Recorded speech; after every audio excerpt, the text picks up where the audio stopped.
Karibu tutazame taarifa mbalimbali za michezo ambazo zimetufikia hii leo. Na baada ya yule bundi kuganda katika klabu ya Simba baada ya kuondoka Fadlu Davis, na watu kujiuliza nani hatarithi mikoba yake, Simba alimtangaza kocha Pantev kurithi mikoba ya Fadlu Davis. Hapa ametimkia huko Raja Casablanca.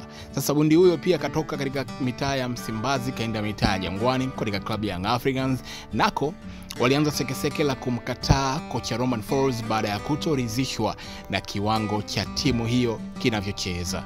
Sio, unanielewa? Baada ya Young Africans kumtangaza Romain Folz, wengi walitarajia mpira fulani hivi amazing, lakini inaonekana wanashinda, lakini mashabiki hawaenjoy, hawaoni ule mpira ambao wameuzoea, mpira wa pasi nyingi mpaka golini. Sasa hivi anapigwa macounter tu, mpira ushafika na vitu vingine kama hivyo hapo, jambo ambalo pia limesababisha viwango vya wachezaji wengi wa timu hiyo kushuka au kutoonyesha uwezo wao kutokana na aina ya mifumo ambayo kocha Romain Folz anaitumia. Sasa kocha Romain Folz ameshinda mechi zote toka ameingia katika klabu ya Young Africans. Ametoa sare mchezo mmoja tu dhidi ya Mbeya City kule Sokoine katika mchezo wa ligi kuu Tanzania bara. Sasa tetesi zinasema kwamba klabu ya Young Africans imeripotiwa kufikia makubaliano ya kumteua kocha wa timu ya taifa ya Madagascar Romuald Lacontetrabe kuwa kocha mkuu mpya klabuni hapo, akichukua mikoba ya Romain Folz.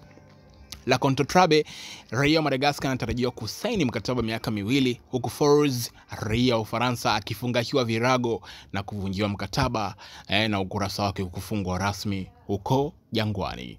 Hizo ndo taarifa ambazo zipo kwa sasa katika mitandao mbalimbali ya kijamii juu ya Young Africans kumtimua kocha Romain Folz na kumleta kocha Lacontetrabe aliyekuwa kocha mkuu wa timu ya taifa ya Madagascar katika ile michuano ya CHAN. Je, atakuja kutibu lile tatizo la kimbinu la mpira wa kuvutia ambayo Young Africans wamekuwa wakilipigia kelele zaidi?